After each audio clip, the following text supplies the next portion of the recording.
നിങ്ങളുടെ favourite shows ഇനി ഒരിക്കലും മിസ്സാവില്ല. ഇപ്പോൾ C5 കാണും നിങ്ങളുടെ ഫേവറേറ്റ് ഷോസ് തികച്ചും സൗജന്യമായി. എന്റെ കൊച്ചിന് അങ്ങനെ എന്തെങ്കിലും മരുന്ന് കൊടുക്കണമെങ്കിൽ അത് ഞാൻ കൊടുത്തോളാം.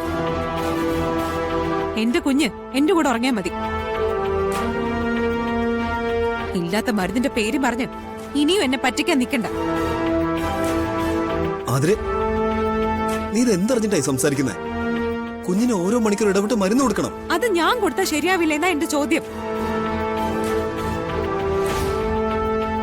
മരുന്ന് എന്റെ കൈ തന്നാ മതി.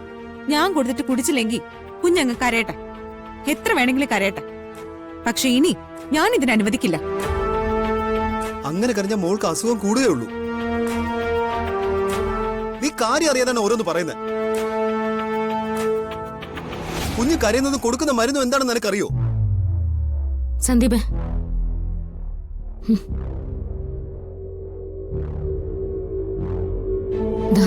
കുഞ്ഞിനെ പിടിക്ക.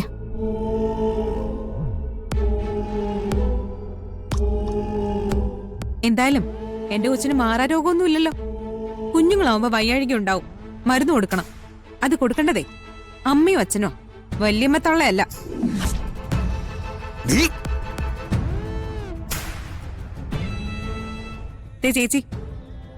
ചേച്ചിക്ക് ഒരു കുഞ്ഞില്ലാത്തതുകൊണ്ടും ആ അവസ്ഥയെപ്പറ്റി ഓർത്തും എനിക്ക് നല്ല വിഷമമൊക്കെ ഉണ്ട്.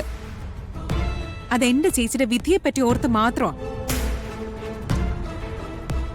എന്റെ മോളെ കയ്യിലേക്ക് തന്ന് ആ വിഷമം പരിഹരിക്കാൻ ഞാൻ തയ്യാറല്ല. മേലിൽ ഇത് ആവർത്തിക്കരുത്.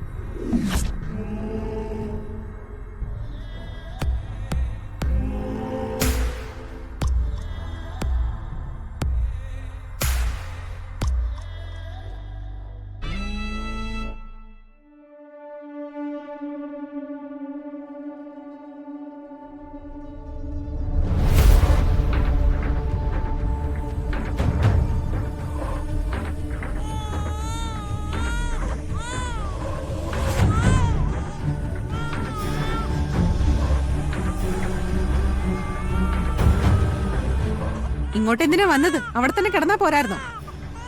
അതിരെ എനിക്ക് ഒരു വഴക്കിനും താല്പര്യമില്ല. താല്പര്യമില്ലെങ്കിൽ എന്താ, അതിനുള്ള സാഹചര്യം ഇടയ്ക്കിടയ്ക്ക് ഉണ്ടാക്കുന്നുണ്ടല്ലോ. എനിക്ക് ഇപ്പോഴും മനസ്സിലാവാത്ത കാര്യം, ഞാൻ പറയുന്ന കാര്യങ്ങളൊന്നും സന്ദീപിന് എന്താ മനസ്സിലാവാത്തേന്നാ. അതിലൊരർത്ഥവും ഇല്ലാത്തോണ്ട് എന്നെ ഉറക്കി കിടത്തിയിട്ട് എന്റെ കുഞ്ഞിനെ അവരുടെ കയ്യിൽ കൊണ്ട് കൊടുത്തതിനെ ഞാൻ ചോദ്യം ചെയ്തതാണോ അർത്ഥമില്ലാത്ത കാര്യം? നിന്റെ കുഞ്ഞെന്ന് മാത്രം നീ പറയണ്ട. അതെന്റെ കൂടെ കുഞ്ഞല്ലേ. അപ്പൊ എന്റെ തീരുമാനത്തിന് വില നീ കൽപ്പിക്കണം. അങ്ങനെ വില കൽപ്പിക്കണമെങ്കിലേ സന്ദീപിന്റെ പ്രവൃത്തികളും കൂടി കുറച്ച് നന്നായിരിക്കണം. നിങ്ങൾ ചെയ്യുന്നതൊക്കെ നല്ലത്, ഞാൻ പറയുന്നതാ കുഴപ്പം.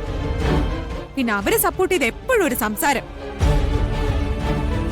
ഇപ്പൊ കുറെ നാളായിട്ട് അവരുടെ മുന്നിൽ എന്നെ താഴ്ത്തി കെട്ടിയ സന്ദീപ് സംസാരിക്കാറുള്ളൂ. പലപ്പോഴും എനിക്ക് തോന്നിയിട്ടുണ്ട് ആതിരയാണോ അർച്ചനയാണോ സന്ദീപിന്റെ ഭാര്യയെന്ന്.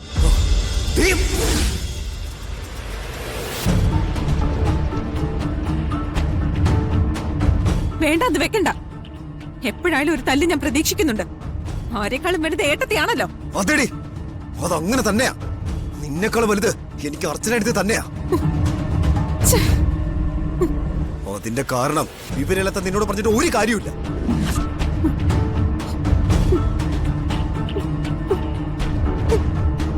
ഡൗൺലോഡ് ചെയ്യൂ C5 ആപ്പ്. കാണൂ എല്ലാ എപ്പിസോഡുകളും സൗജന്യമായി.